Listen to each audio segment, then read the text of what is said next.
Right. So on behalf of all of us, Richard, thank you for a very thoughtful and challenging speech. In many ways, your speech was full of optimism and possibility. You quoted Lord Melbourne. I offer Antonio Gramsci's comment, I'm a pessimist because of intelligence, but an optimist because of will. Gramsci wanted us to see the world as it is, but have the will to change it. Richard, your analysis challenging us to see the world as you describe it.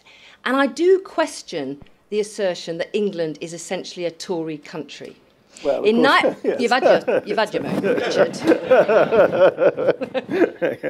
In 1997, Labour won 163 more MPs in England than the Tories. In 2001, 158 more MPs. In 2005, 92 more MPs. So in 97, 2001 and 2005, Labour would have won majorities without a single Labour MP in Scotland. Now, that seems a lifetime ago. So, can I just interrupt? No, you can't.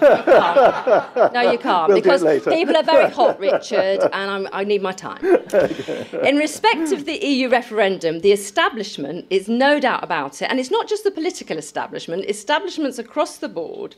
The Liberal elite was stunned by the result, and I was one of those. I campaigned for Remain, but I did see this as a car crash waiting to happen. Because the truth is, for years, the elite ignored public disquiet over immigration. It was sidelined because of the net benefit to the economy from EU immigration. Well, the public told the elite where they could stick their net benefit. And what was most clear in the referendum was that many Remain voters were also not happy with the European Union. 4 in 10 wanted changes to free movement, but on a balance, they preferred in rather than out. Leave voters certainly had a stronger emotional reaction and more certainty. Few were ready to be persuaded. They'd lost faith in the elite and many in politics as a whole. Now, Richard, you are so right that the public wanted control. But the emotional driver for control was almost totally immigration. The result followed by the Remain establishment figures saying, we respect the vote, but. The public can see through the but. They think, here we go again. They're looking for a way to wriggle out of this result. And they are right. We heard this week Tony Blair suggest if we stayed in, we could reform free movement.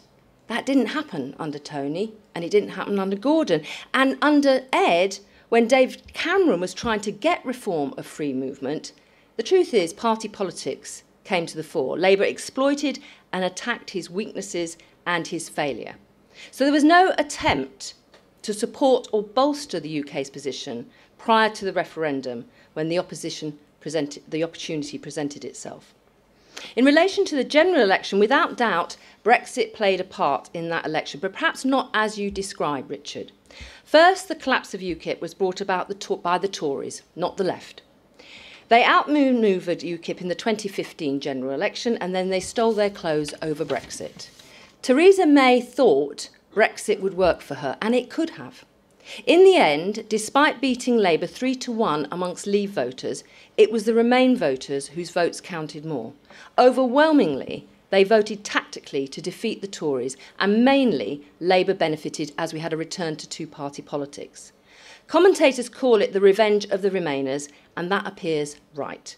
But we should not forget that some of the hardest fought campaigns were Labour MPs facing an onslaught in Leave voting seats as UKIP vacated the stage and endorsed the Tories.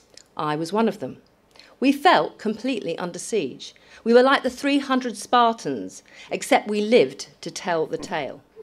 These MPs faced a huge Tory spending campaign eating into their working class vote.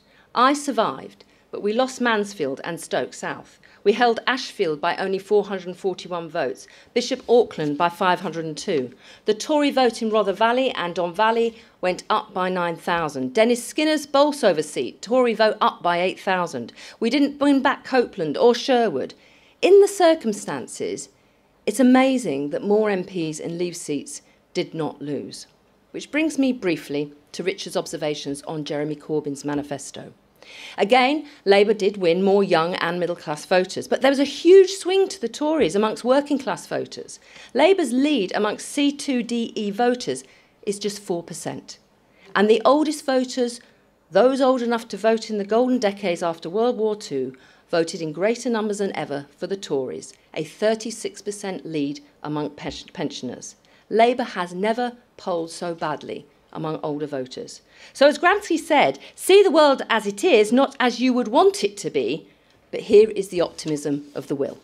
Richard, you are right. There is an opportunity. I have argued for Labour to move on, embrace Brexit and build policies that meet the new challenges. Why don't we have the workforce we need? Where is our training policy if fewer workers are to be imported? I've argued for the UK to adopt a muscular economic nationalism, not always public ownership, but where is the British interest reflected in our government procurement, the support for UK manufacturers? And then there is the democratic gain.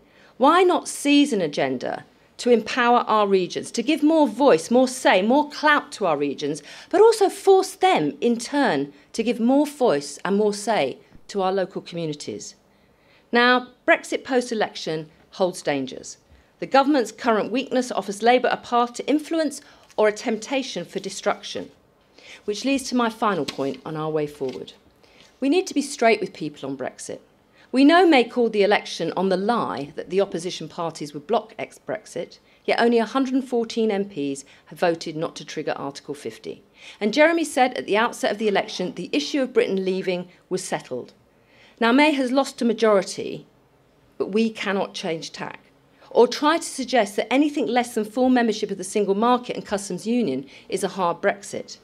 Those who aim to pursue this know full well that this is EU membership in all but name.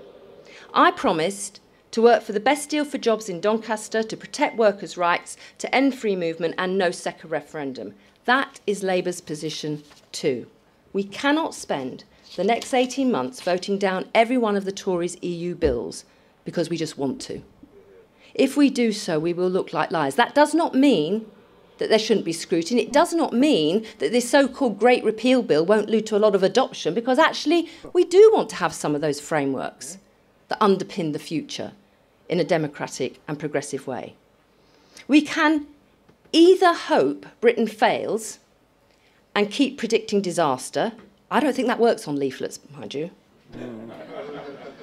Or we can begin to build ideas that help Britain to succeed. Now, Labour has the opportunity to think outside of the box, and we've got to work harder than ever before to own the good ideas wherever we can. We have to leave the trench warfare of the referendum behind and bring voters together, whether they voted leave or remain. And if we do so, I think Labour will be better placed to win again whenever the next election comes. Richard, you challenge the prevailing common sense at every turn this evening with passion and eloquence. You make it uncomfortable for us, and that's not a bad thing. Long may you continue to do so. So everybody, please show your appreciation for Professor Richard Brooke.